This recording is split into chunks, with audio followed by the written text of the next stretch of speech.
Kumar जीरामाणी, Pakistan Tehreek Insaf minority central region सदर हैदराबाद। वडेरो सालिमोन ब्राह्मणी classical वडेरो हो, जैंजी जेतरी तारीफ़ कजे घट है।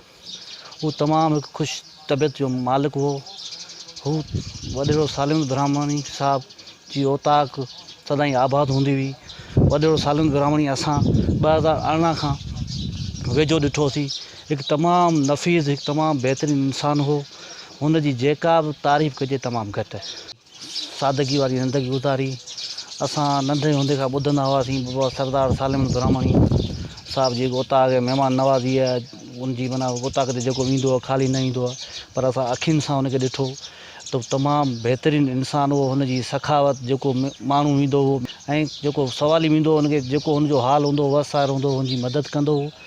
वॾेरे सालिमोन ब्राह्मणी कोस्तान में हुन पंहिंजो पाण खे मञायो आहे। पूरी सिंध में हुनजो नालो आहे।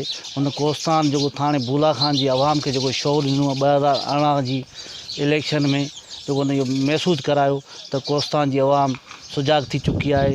हिकिड़ो माना पंहिंजो बुलंदी जो झंडो खयो, बग़ावत जो झंडो खयो भोतारकी निज़ाम जे ख़िलाफ़ु। उहो अॼु ॾींहं ताईं क़ाइमु ऐं दाइमु रहियो, पंहिंजे मरण घड़ी ताईं।